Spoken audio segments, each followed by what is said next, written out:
In the 1930s, the Soviet Union was undergoing massive changes. Joseph Stalin had seized absolute power after the death of Vladimir Lenin. He was determined to transform the USSR into a global industrial powerhouse. But his methods were ruthless. One of the darkest weapons he used was the brutal system of forced labor camps, known as the Gulags. What happened inside them wasn't just cruel, it was horrifying beyond imagination. The Gulag system started expanding in 1929, right when Stalin launched his first 5-year plan. This plan was meant to turn the Soviet Union from a farming society into an industrial superpower. But factories, railways, and construction projects needed huge amounts of labor. Instead of hiring workers, Stalin used prisoners. It was cheaper and gave the state total control. In late 1929, the government began arresting people on a wide scale. The targets were not just political enemies. Many were simply poor farmers, small business owners, or even religious leaders. One group hit the hardest were the so-called kulaks, peasants who owned slightly more land or livestock than others. Stalin saw them as enemies of socialism. These people were stripped of their property, forced from their homes, and either shot, deported, or sent to the labor camps.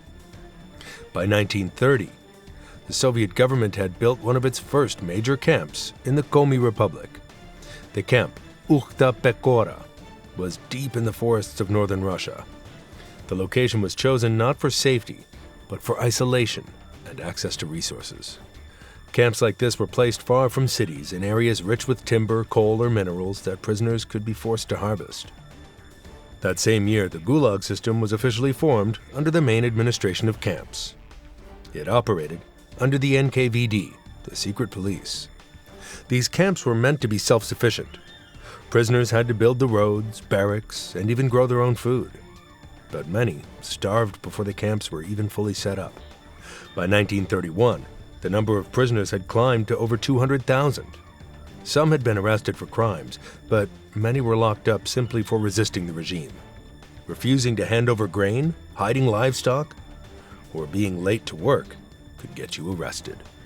In 1932, a major famine hit. It was especially deadly in Ukraine and Kazakhstan. The government kept exporting grain abroad to make money, even while people starved. In response, many stole small amounts of food just to survive. The Soviet response was harsh. A law passed that year, nicknamed the Law of Spikelets, made stealing even a few ears of wheat a criminal offense. People caught taking food from fields or warehouses were arrested and often sentenced to 10 years in a labor camp. Entire families were punished. In some cases, children as young as 12 were imprisoned. By 1934, the Soviet government had fully realized how useful forced labor could be. With millions already arrested, Stalin and his top officials began sending prisoners to remote regions to dig, build, and mine under brutal conditions. These weren't short-term jobs. Prisoners worked until they collapsed or died. One major example was the Belomor Canal project. Although construction started in 1931, it continued through the early part of this period. Located in the north, the canal was meant to connect the White Sea to the Baltic Sea. But it wasn't really about transportation. Stalin used it as a showpiece for the power of re-education through labor. Over 100,000 prisoners were used on the project. They had almost no tools, just axes, pickaxes, and shovels. Machines were rarely used. Prisoners worked up to 16 hours a day, even in freezing rain and snow. At least 25,000 of them died from cold, starvation, or overwork. Many bodies were buried in the embankments of the canal itself. In 1935, a major shift happened. The NKVD took complete control over the entire Gulag system. Under the leadership of Genrik Yagoda at the time, camp administration became even more organized and cruel. New rules were introduced. Prisoners were divided into strict categories based on their crimes. Some were labeled especially dangerous and kept in isolation. Others were forced into the hardest labor. The age of those arrested also dropped. Teenagers could now be sent away just like adults. Even children were arrested for things like stealing bread or saying something critical of the state. Once in the camps, they were treated no differently than adults, given the same rations and work expectations. In 1936, expansion moved deeper into harsh environments. Camps were built in Siberia, the Ural Mountains, and parts of the Arctic Circle. One such area was Vorkuta, a growing camp city above the Arctic Circle that focused on coal mining. Others were placed in regions like Norilsk, where nickel and other metals were found. These camps were far from any help or supplies. Temperatures could fall below minus 40 degrees Celsius. Prisoners often arrived with no winter clothes, thin shoes, and only a blanket. They lived in wooden huts with gaps in the walls, or even canvas tents that didn't block the wind. Most of the prisoners had to build the camps themselves upon arrival, cutting down trees, carrying logs, and digging latrines before they even had a roof over their heads. Many collapsed from exhaustion or froze to death in the first few months. There were no doctors, barely any medicine, and almost no way to contact the outside world. The years 1937 and 1938 were the deadliest in Stalin's rule. This period is known as the Great Purge, or the Yezhovchina, named after Nikolai Yezhov, the head of the NKVD at the time. Stalin believed enemies were hiding everywhere, within the army, the Communist Party, the schools, and even among ordinary workers. To wipe them out, he gave the NKVD full power to arrest, torture, and execute anyone suspected of disloyalty. In just 2 years, over 1.5 million people were arrested. At least 681,692 were officially executed, most of them shot in the back of the head in basements or forests. The rest were sentenced to hard labor in the gulags. Many were sent away after short trials that lasted only a few minutes.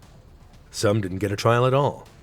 People were arrested for things as small as owning a foreign book, speaking a different language, or being friends with someone who had been arrested. Accusations were often just made up. Confessions were forced through torture. The NKVD worked 24/7, filling trains with prisoners and sending them across the Soviet Union. During this time, Kolyma became one of the most feared Gulag regions.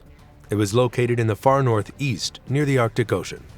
The area was rich in gold, and Stalin wanted it mined as fast as possible. The camps there were run by Dalstroy, a construction agency controlled by the NKVD.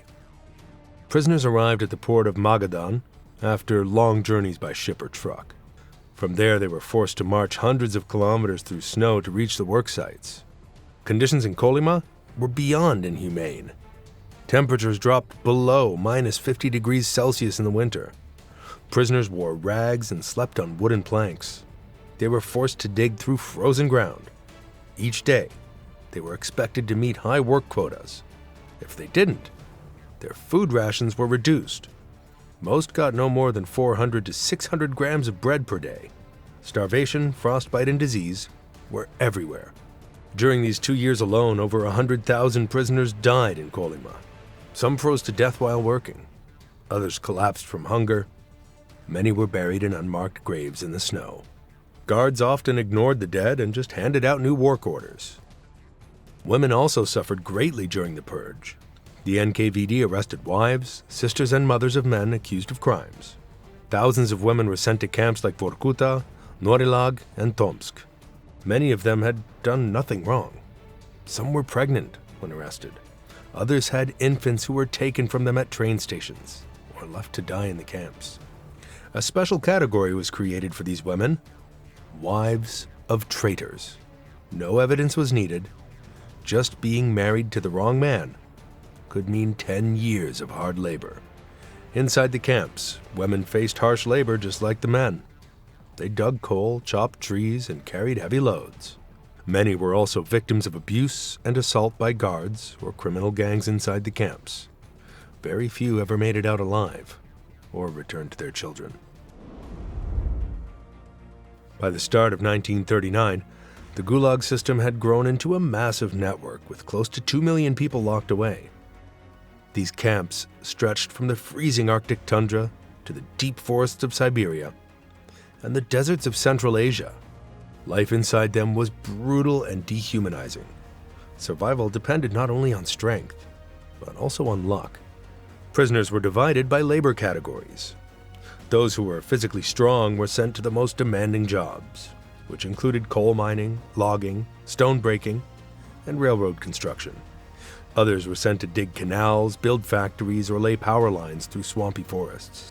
The average workday lasted 12 to 16 hours, often with no breaks. Even the sick or injured were forced to report to work. Those who refused were labeled idlers and punished immediately. Diseases swept through the camps. Typhus came from lice, which were everywhere. Tuberculosis spread through the overcrowded sleeping quarters where dozens of people lay on wooden bunks stacked 3 high. Dysentery and infections from untreated wounds were common. There were almost no doctors, and most camps had no medicine. Prisoners often had to amputate fingers or toes on their own, or with the help of fellow inmates using knives heated over fires. Clothing was another problem. New arrivals received worn-out uniforms from the dead or recycled garments that were never washed. In cold camps like those in Vorkuta or Magadan, this was a death sentence. Many had no gloves or hats. They wrapped newspapers or rags around their feet to make shoes. Some tied pieces of bark together with string to create sandals. Violence was constant and came from both guards and other prisoners. The NKVD officers carried rubber clubs and rifles. They beat inmates for anything. Criminal gangs inside the camps controlled much of the black market trade. These gangs took food, clothes, and supplies from weaker prisoners. Political prisoners, especially those arrested for speaking out against the state, were often beaten, robbed, or even killed by these gangs, sometimes with the silent approval of the guards. Escape was rare, but it did happen. A few prisoners attempted to flee into the forests or cross frozen rivers, but the chances of making it were slim. The camps were surrounded by miles of wilderness, wild animals, and no human settlements. Temperatures dropped too low for anyone to survive long without gear or food. Those who were caught faced immediate punishment. Some were executed. Others received an extra 10 years on top of their sentence and were sent to the harshest, most remote camps. Even inside the camps, prisoners were watched closely. Informants were planted among them. A single complaint or careless word could lead to solitary confinement or worse. Sleep was broken by sudden night checks. Prisoners were forced to stand outside for hours during roll calls, even in snowstorms. When Nazi Germany launched Operation Barbarossa in June 1941, the Soviet Union was thrown into chaos. But instead of relaxing control, Stalin tightened it even more. Anyone with foreign ties, different ethnic backgrounds, or even distant connections to enemy countries was viewed with suspicion. Entire groups were labeled as potential traitors overnight. Ethnic minorities were hit the hardest. Between 1941 and 1944, over 1 million people were forcibly removed from their homes. Ethnic Germans living along the Volga River, Poles in western Ukraine, Crimean Tatars, Chechens, Ingush, and many others were loaded onto trains and sent east. Many died on the journey. The rest were dumped in remote areas like Siberia, Kazakhstan, and Central Asia, with no shelter, food, or jobs. Thousands of these deportees, including women and children, were placed in gulag camps as special settlers, forced to work in fields, mines, or timber zones under armed guard. Soviet soldiers weren't safe either. Stalin issued Order Number 270 in 1941, declaring that any Soviet soldier who surrendered was a criminal. So when the Red Army began to recover lost ground and freed Soviet POWs held by the Germans, many of them were not welcomed back. Instead, they were interrogated, accused of collaboration, and sent to the gulags. Over 100,000 returning soldiers ended up behind barbed wire, often without trial. The camps also became part of the Soviet war effort. Stalin didn't waste any labor, even if it came from prisoners. Gulag inmates were forced to produce weapons, ammunition, uniforms, and other supplies for the army. In the Ural Mountains and Siberia, they worked in weapons factories. In places like Norilsk and Vorkuta, they mined coal and metals for tanks and planes. Others laid railroads to reach the front lines, or dug miles of trenches in freezing weather to slow the German advance. The prisoners weren't given extra food or protection for this hard work. They still lived in crowded, cold barracks, wore thin clothing, and received the same small rations. In places like Kolyma and Magadan, workers had to mine gold and uranium, often deep underground, with no safety equipment. Some camps became overcrowded due to the war. Others were completely cut off from supply lines, leading to mass starvation. Medical supplies never arrived, and the death toll climbed. By 1943, the Gulag population had grown to 2.5 million. The war made escape impossible. Trains were watched closely, and towns were emptied of people. There was nowhere to run. During the period of World War II, at least 400,000 prisoners died in the gulags. Most were never buried properly. Their names disappeared from the records. Families were never told what happened to them. After World War II ended in 1945, many Soviet citizens believed the nightmare might ease. But instead of relaxing control, Stalin brought back the same harsh repression, this time aimed at new groups. The Gulag system didn't shrink. It expanded again, now with more rules, more prisoners, and more silence. Many Soviet soldiers had traveled across Europe during the war. Some had seen cities like Berlin, Vienna, and Prague. When they returned, even harmless comments about better living conditions in the West were seen as dangerous. Stalin feared these views could weaken loyalty. Veterans were watched closely.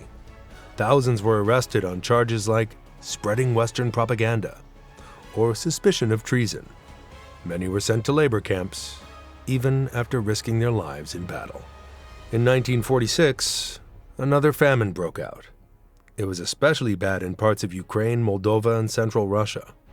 Crops had failed, and grain had been exported or used up during the war. Food was short, and the government tightened control over supplies. People who took a handful of grain from a field or broke into storage sheds were arrested. Entire families were sent to camps just for collecting leftover crops after harvest. That same year, Stalin turned his attention to the Baltic states, Lithuania, Latvia, and Estonia, which had been absorbed into the Soviet Union during the war. Resistance movements there, such as the Forest Brothers, were fighting back against Soviet rule. But in response, the NKVD carried out mass deportations. Between 1946 and 1949, over 200,000 people from the Baltics were rounded up. They were labeled enemies, nationalists, or collaborators, and most were not given trials. They were loaded onto trains and sent to camps in Siberia, Irkutsk, Tomsk, and Kazakhstan.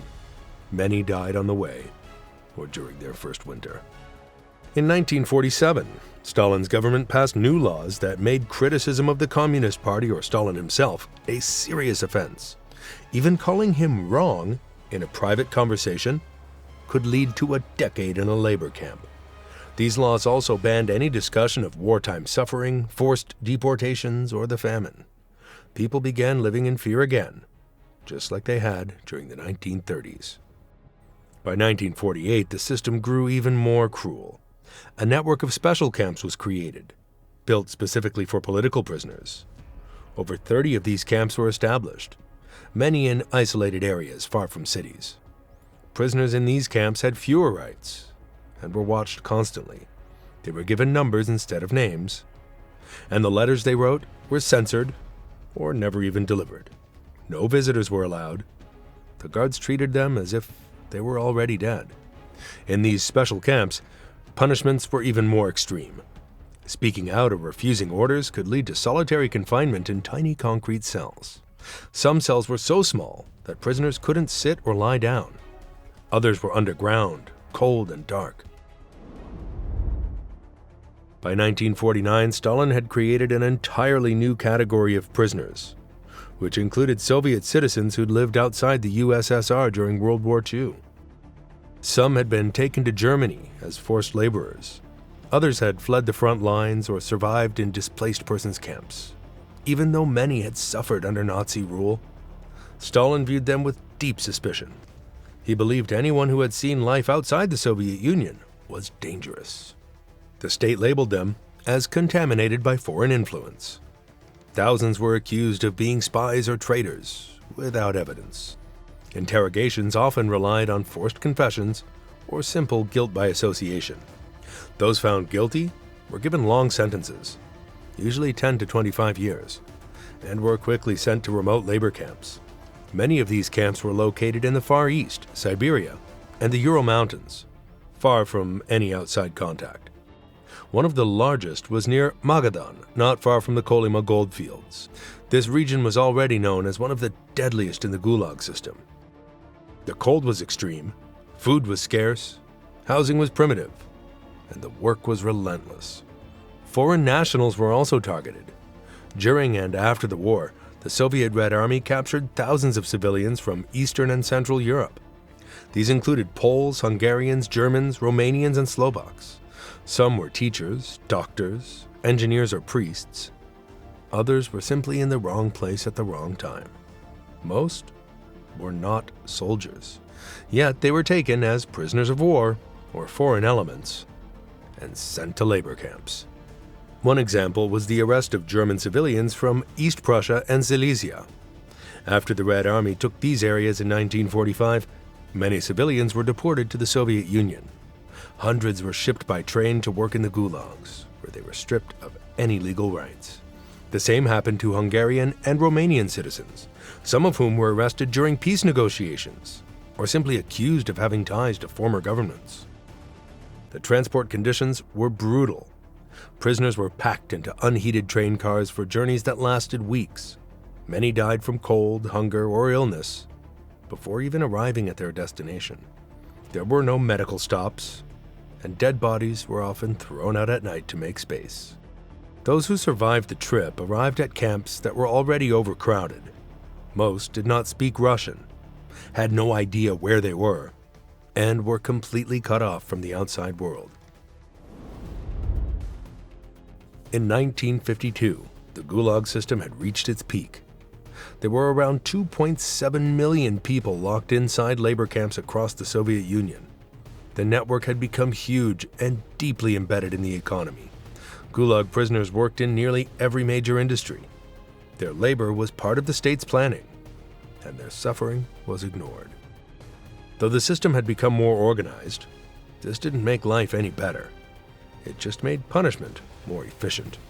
Camps had clearer structures, stricter record keeping, and faster transportation systems. But the conditions remained brutal. One of the most dangerous assignments was in the uranium mines, especially in regions like East Kazakhstan and the Ural Mountains. These areas were mined to support the Soviet nuclear weapons program. Prisoners worked in shafts deep underground, breathing in radioactive dust and handling dangerous rocks with their bare hands. No one was given protective equipment. They were never warned about radiation. Many collapsed from exposure in just weeks. Others developed cancers or lung diseases that killed them slowly. In some mines, death within 1 or 2 years was common. By this time, arrests continued nonstop. People from every walk of life were thrown into the gulags. Even old Communist Party members who had been loyal for decades found themselves accused of sabotage or treason. Then, in March 1953, everything changed. Stalin died of a stroke at his home near Moscow. His death sent shockwaves across the Soviet Union. But inside the gulags, the news spread slowly. Some prisoners didn't believe it. Others whispered it in disbelief, afraid it was a trick. Many had been in camps for so long, they no longer trusted any news at all. But it was real. Stalin was gone.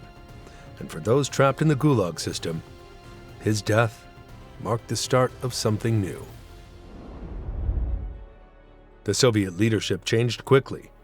His longtime ally, Lavrentiy Beria, who had also led the NKVD, temporary control. In a surprise move, Beria ordered the release of many prisoners.